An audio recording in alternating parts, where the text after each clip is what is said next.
अरहन्ताणं नमो सिद्धाणं नमो आयरियाणं नमो वज्रायाणं नमो लोये सवसावणं। पंच परमेष्ठी भगवंतों की, गणाचार्य भगवान विराग सागर जी महाराज की, पट्टाचार्य भगवान गुरुवर विशुद्ध सागर जी महाराज की।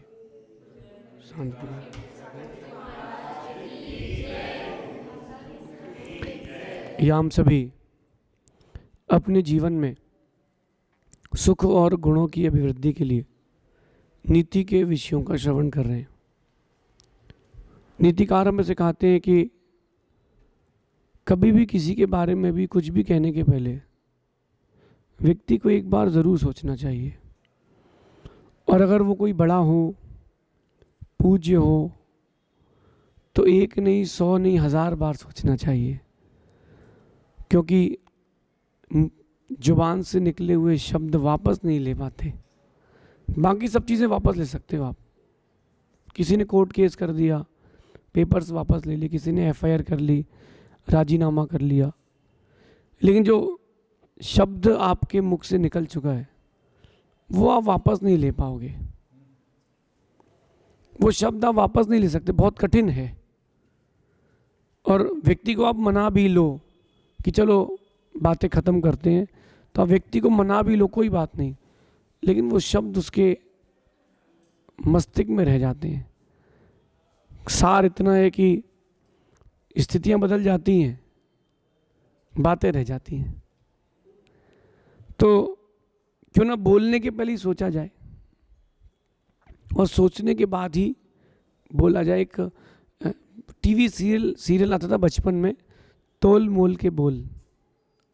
एक टीवी सीरियल आता था, उसमें गिफ्ट्स मिलते थे कि आपको इतना बताना है कि किस सेक्शन में क्या रखा है। एक सेक्शन चूज करना है कि तोल मोल के बोल। बाकी बोलने के बाद सिर्फ पछतावा बचता है। लेकिन अक्सर जो आदमी है वो इस बात को सुनता तो है, समझता तो नहीं है। समझना में आपको, चाहे व्यापारी हो, व्यवहारी हो, सामान्य काम करते हो, बड़े काम करते हो, पदाधिकारी हो, कभी भी किसी के बारे में बोलने के पहले ज़रूर सोचना चाहिए। क्योंकि बोलने के बाद सिर्फ पछतावा रहता है।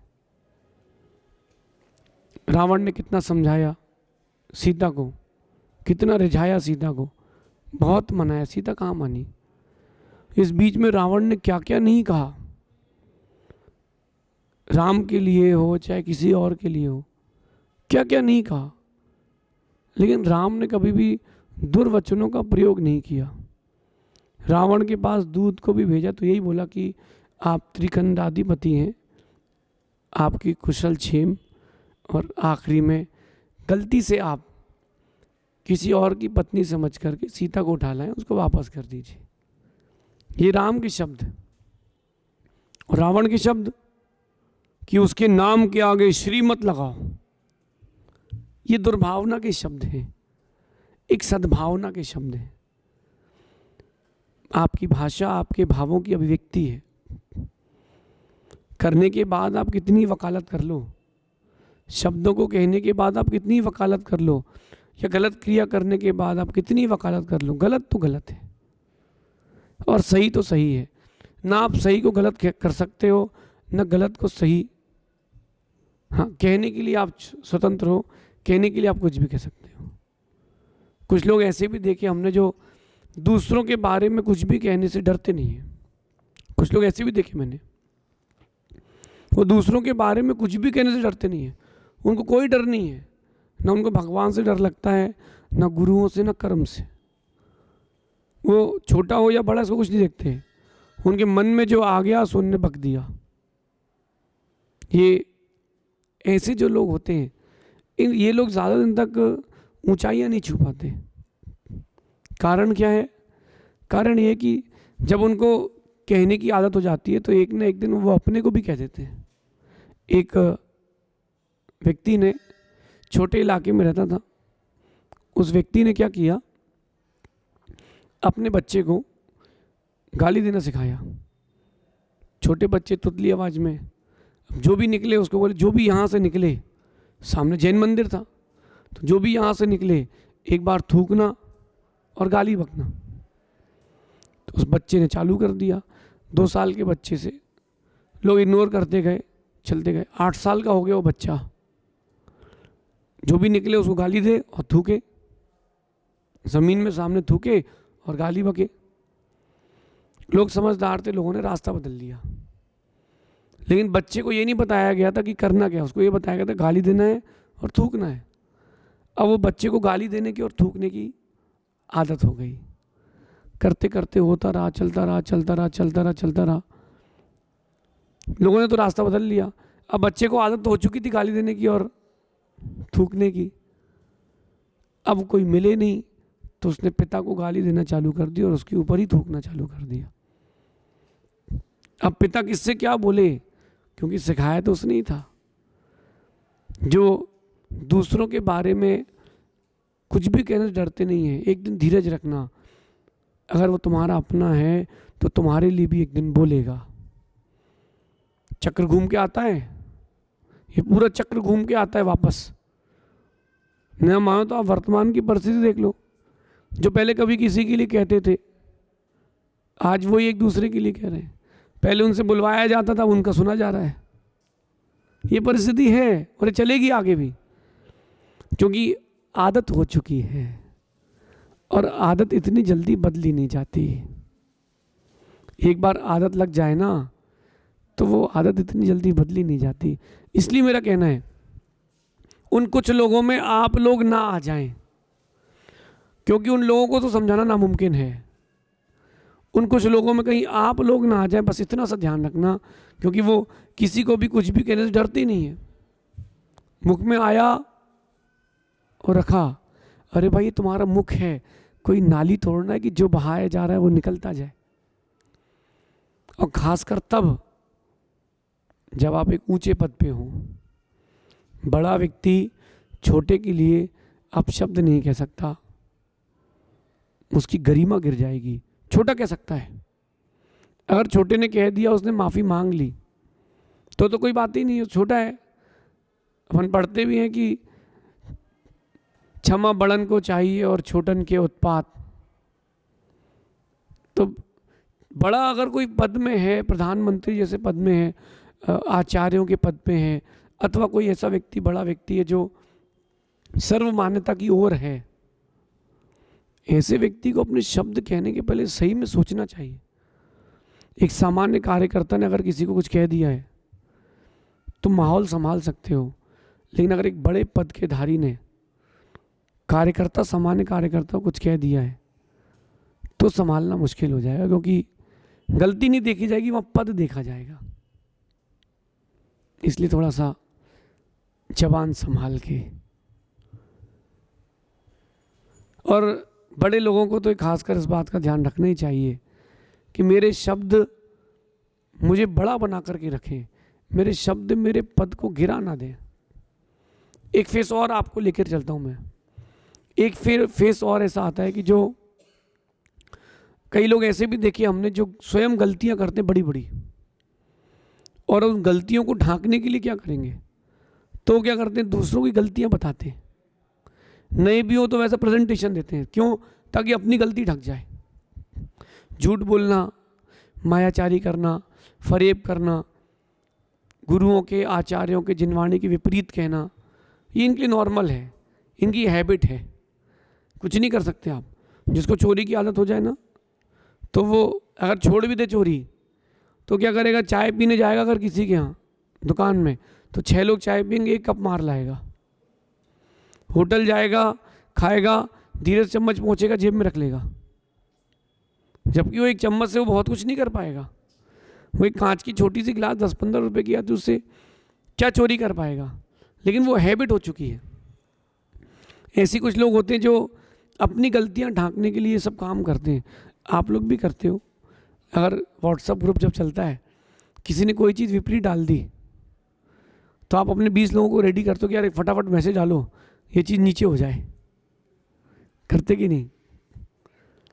यही बात मैं आपसे कह रहा हूँ। कई बार ऐसे लोग अपनी गलतियां ढांकने के लिए, जो बड़े पद पर हों या किसी को कहने से डरते ना हो, गलतियां ढांकने के लिए दूसरों की बुराइयां करते भी पाए जाते हैं, और ये उनकी एक आदत है, हैबिट है। क्या हैबिट है? कि दूसरों की गलतियां बताते रहो, नहीं भी हो तो भी वो गलती बना दो ताकि अपन सेफ रहें।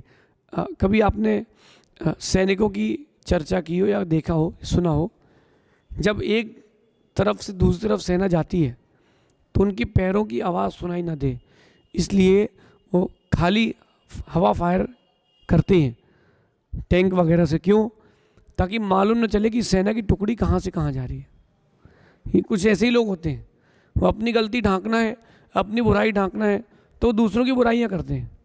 आप कभी कोई झगड़ा हो जाए वहाँ बैठ के सुनना, तो वो क्या करेगा? दूसरे की गलती सुनाएगा, दिखाएगा, दूसरे की गलती बताएगा, ये नहीं बोलेगा कि मेरी ही गलती है। एक्सेप्टेंस नहीं है लाइफ में, ब्लेमिंग है। अरे ब्लेमिंग मत लाओ, लाइफ में एक्सेप्टेंस लाओ। अगर गलती हो जाए स्वीकार लो कि हाँ मेरी गलती है। गलती हो जाए तो स्वीकार लो कि हाँ मेरी गलती है, और गलती नहीं हुई है तो भी मैटर खत्म करने के लिए चलो यार कोई बात नहीं, अपन एक्सेप्टेंस ले आते, थोड़ा सा जो भी तेरी गलती थी मैं मान लेता हूँ, मेरी जो गलती मैं मान लेता हूँ, चलो बात खत्म करते हैं। लेकिन ऐसा वही कर पाएंगे जो वास्तविकता में शांति स्थापित करने का भाव रखते होंगे। हर कोई नहीं कर पाएगा। सास मंदिर से थोड़ी लेट आई और बहू को बोल के नहीं गई थी कि बेटा तू ये आटा गूंथ लेना। अब बहू ने आटा नहीं गूंथा तो सास को ये नहीं बोलना चाहिए कि तेरे में अकल है कि नहीं, उसको ये बोलना चाहिए बेटा मैं भूल गई थी, फटाफट गूंथ दे, बेटा मैं भूल गई थी, तू गूंथ दे फटाफट चल। ऐसे में मैचअप हो जाता। अब अपने आप को गुड प्रेजेंट करने के लिए आप दूसरे पर बैड ब्लेमिंग कर रहे हो, कैसे काम चलेगा? अपने को गुड प्रेजेंट करने के लिए दूसरे के ऊपर बैड ब्लेमिंग्स, मेरा मानना है कि व्यक्ति बहुत जल्दी बहुत नीचे जाएगा। जो दूसरों की बुराइयां करते हैं या दूसरों की गलतियां नहीं होने पर भी उनको गलतियां दिखाते हैं। आप मंदिर जाओ, जिसको नहीं आता है विधि वही सबसे ज़्यादा टोका टाकी करेगा कि ऐसे नहीं, ऐसे ऐसे नहीं, वैसे। उससे पूछो तुमने कौन सा ग्रंथ पढ़ा है, तो उसको एक भी ग्रंथ का नाम नहीं पता होगा, लेकिन वो प्रेजेंट खुद को ऐसा करेगा कि मैं सब कुछ जानता हूँ। अच्छा एक चीज़ और होती है, ऐसे लोग क्या करते हैं, छर्रे रखते हैं, छर्रे आपकी भाषा में कह रहा हूँ, हमारी भाषा में कहे तो गुलाम। वो क्या करते हैं, वो उनकी बातों पर जी हजूर जी जी, वो ऐसा होता है ना, सभा में बैठा लेते 5-7 अपने, एक आगे इस तरफ एक पीछे एक उस तरफ, कि जैसे ही कुछ कहा तो दोनों ताली बजाई, बाकी सब में ताली बजा दी, पता ही नहीं किसी को क्या हुआ है। तो वो इसलिए रखते ताकि हमारी बात को वो समर्थन दे दें। तो ये चीज़ करना अच्छी बात नहीं है। नीतिकार कहते हैं कि ऐसा करने से आपकी इमेज गिरती है, यहाँ नहीं बाद में भी। जो इमेज एक बार व्यक्ति की ऊपर आपकी बन जाती है, वही इमेज आगे भी आपके कार्यकाल साथ में चलती है, और इस जन्म में नहीं अगले जन्म में भी चलती है। मुझे तो ये लगता है कि जो लोग समाज में, समूह में, ग्रुप में, परिवार में, व्यापारिक क्षेत्रों में विध्वंस करते हैं, छोटी छोटी बातों को लेकर के बड़ा इशू बनाते हैं। समाज में रहने वाला व्यक्ति 2-3 घंटे साथ में रहता है, क्या दिक्कत है? लेकिन मैं तो कई बार सोचता हूँ कि उसके घर के लोग कितने दुखी रहते होंगे। उसकी पत्नी है, उसका बच्चा है, जिनके साथ वो रहता है, वो पत्नी को तो लगता होगा कि नरक के नारकी के साथ ही हूँ, क्योंकि वो तो ऐसा लड़ाकू विमान है कि वो तो सुनते ही नहीं है। इन चीज़ों को अपने जीवन में उतारना चाहिए और अपने जीवन के व्यक्तित्व का निर्माण करना चाहिए। या तो वो नरक से आया है तो प्रैक्टिस है उसको झगड़ने की, या वो नरक जाने वाला है तो यहाँ प्रैक्टिस करके जा रहा है ताकि नीचे इजी को रहे। इतना मेरा सार कहना है आज की नीति में कि किसी के बारे में कुछ भी कहने से या उसके प्रति कोई एक्शन लेने के पहले एक बार सब चीज़ों की जांच पड़ताल कर लें। झूठ कह करके आप अपनी बात को कुछ देर के लिए कुछ लोगों के बीच में साबित तो कर सकते हो, लेकिन भगवान तुमको कभी माफ़ नहीं करेगा। भगवान तुमको कभी माफ़ नहीं करेगा, क्योंकि तुमने किसी के लिए इतना बड़ा झूठ बोल दिया। हाँ, अगर कोई एक आध बात ऊपर नीचे हो जाए तो भी समझ में आती है कि वहाँ से आलू चालू होते होते आलू बुखारा हो गया था। रबर को खींच करके बड़ा कर लिया, ये मान सकते हैं, लेकिन रबर तो थी। आलू को आलू बुखारा किया गया तो आलू तो था। अपन कोई सुधरे ना सुधरे, आप मुझे सुन रहे हैं, कम से कम आप ही सुधर जाएं, क्योंकि दुनिया के सुधार का फर्स्ट स्टेप खुद के सुधार से होता है। चलो ठीक है, अपन एक निर्णय लेते हैं अपनी लाइफ का कि अपन कभी भी किसी के बारे में कुछ भी कहने के पहले आगे पीछे का ज़रूर सोचेंगे। कहीं ऐसा ना हो जाए कि सही व्यक्ति के लिए तुम्हारा गलत वक्तव्य हो जाए और तुम्हारा पूरा जीवन गलत हो जाए। ये रावण ने जब सीता का हरण किया और वहाँ रावण क्या बात हुई कि अपन चलते हैं और यार मना लेते हैं, राम को बोल देते हैं कि गलती हो गई, ख़त्म कर देते हैं। राम ने इशारे से दूत को बोल दिया कि ऐसा कुछ नहीं करना, इशारे से, और दूत आकर के कहता है कि वो तो मान ही नहीं रहा, राम करेगा युद्ध ही करूंगा। ये रावण ने अपने ही सर्वनाश का साधन खुद खोज लिया, अपने ही सर्वनाश। ऐसे ही कुछ लोग होते हैं, वो अपने सर्वनाश का साधन खुद खोजते हैं। क्यों ना अपन इस बात को अपने जीवन में बता रहे हैं। कोई भी बात हो उसको ख़त्म करना सीखें, लड़ाई झगड़ा नहीं करें, लेकिन उस बात को ख़त्म करने के लिए एक्सेप्टेंस तो लाना पड़ेगा कि हाँ मेरी भी गलती थी। ताली एक ही हाथ से ताली एक हाथ से नहीं बजती, ताली दोनों हाथों से बजती है। तो अपनी लाइफ में एक्सेप्टेंस लाएं। बाकी मेरा इंडिविजुअली आप सबसे कहना है कि बड़े पद के व्यक्ति को ज़्यादा गंभीर होना चाहिए। जो छोटा है उसकी गलती स्वीकार है, लेकिन जो बड़े पद में है उसकी गलती स्वीकार नहीं है। 4-6 आदमियों को रख कर के, गुंडे जैसे लोगों को रख कर के आप अपने आप को ढांक सकते हो। कुछ दिन की बात है, आज तुमने उससे दूसरे को ढकाया है, कल वो तुमको ढांकेगा, पक्का पक्का ढांकेगा। और ये ध्यान रखना कि जितना गहरा नेटवर्क आप अच्छा बनाओ उतना अच्छा होता है, और जितना गहरा नेटवर्क बुरा बनाओ उतना बुरा होता है। जो ये होते हैं आतंकवादी, बहुत बड़ा नेटवर्क और कोई आतंकवादी का नाम हो जाए तो एक आतंकवादी दूसरे आतंकवादी को निपटा देता है। ऐसे ही होगा उसके साथ भी। कई बार बड़े पद के छोटे लोग, कई बार बड़े पद के छोटे लोग खोटे काम करते पाए जाते हैं, ऐसे खोटे काम करते पाए जाते हैं। अपन बच के रहें, कम से कम अपन कभी किसी के बारे में कहने के पहले एक बार सोच लें। अगर उस बात से विवाद हो रहा हो तो बैठ के अकेले में समझा दे कि यार ये गलत है, यार ऐसा नहीं करते। और अगर वो नहीं मान रहा हो तो बात को इग्नोर कर दो। लड़ने से झगड़ने से कोई भी फ़ायदा नहीं है, चीज़ें बिगड़ेंगी, मन बिगड़ेगा। जहाँ भगवान को देख करके भक्ति का भाव आता था, वहीं भगवान के मंदिर में संक्लेशता का भाव भी आ जाता है। अपन जितनी जल्दी हो सके इस बात को समझ लें। हाँ, ये मेरा कहना है कि दवाई तो ज़रूर लगाएं, लेकिन उस दवाई को लगाते लगाते कहीं अपन ही रोगी ना हो जाएं, इसका भी ध्यान रखें। सज्जन लोग शाम नीति का प्रयोग करते हैं और उद्दंड लोग उद्दंड नीति का प्रयोग करते हैं। उनको लगता है कि अपन उद्दंडता कर दो तो लोग डर जाएंगे। हाँ कर लो, लेकिन तुम्हारी आदत हो चुकी है। आज तुम मंदिर में लड़ रहे हो, तुम आज व्हाट्सएप में लड़ रहे हो, आज तुम टीवी में लड़ रहे हो, कल तुम अपने संग में भी लड़ोगे, अपने परिवार में भी लड़ोगे, तब तो जग हंसाई होगी।